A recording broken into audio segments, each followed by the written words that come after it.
Ima još nekih 100 metara do starta ove trke, malo je zaostajala Fiona Vreba. Trka nije još uvek puštena, ima vremena, skočilo je tamo grlo Speedy Rose, skočilo je grlo koje vozi Andor Vereb, to je MOC, trka je puštena. Sada vidimo ko je gde. U problemu tamo Mirko Oračić sa Jimmyjem, no Jimmy je pao na nogu. U problemu bila Speedy Rose pre starta ove trke. U problemu bio Vereb sa MOC, da vidimo ko nije u problemu. Da li je to Intercooler?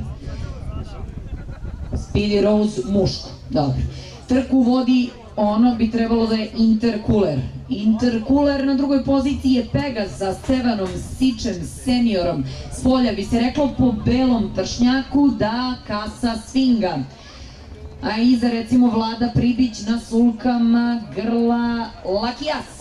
Svinga ili Intercooler? Intercooler iznutra, Svinga s polja, treća pozicija za Fionu Vrebac Pro, četvrta pozicija Pegas, peta pozicija Perica Knekt, grlo broj 3, Kinčem DL, s polja kasa Laki As, pokušava da uhvata priključak maraton sa Borivojem Kneževićem na sulkama u skoku, grlo broj 3, Kinčem DL sa Petrom Knektom, ispravio ga je brzo, iza je Atlas sa Boricom Kečenovićem kojeg obilazi Jimmy sa Mirkom Oračićem, zatim Vereb sa MOC na začelju Speedy Rose i Damir Karan galopiraju ponovo. Trku vodi grlo broj 1, Speedy Rose, diskvalifikacija. Grlo broj 1, Speedy Rose, diskvalifikacija. Svinga vodi ovu trku. Svinga Intercooler. Svinga Intercooler, Fiona Vrebac Pro, Pegas. Pa zatim recimo Vlada Pribić na sulkama Lakija Asa.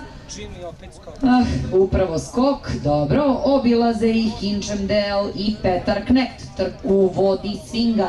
Svinga druga pozicija za Intercoolera. Svinga Intercooler, Fiona Vrebac Pro, Pegas, zatim da li je to Lakijas, trebalo bi da jeste, ulazak u završnicu. Svinga sigurna kao smrtni porez, kao prošli put, kao drugog trkačkog dana u Somboru.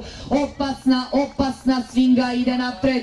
Svinga sa Branislavom Ukićem demonstrira silu. Druga pozicija Intercooler. Treća pozicija Pegas i Stevan Sič senior. Četvrta pozicija Fiona Vrebac Pro. Peta pozicija za trojku Kinčem DL. Zatim Atlas Boris Kečenović. Onda 2, 7 pa 5.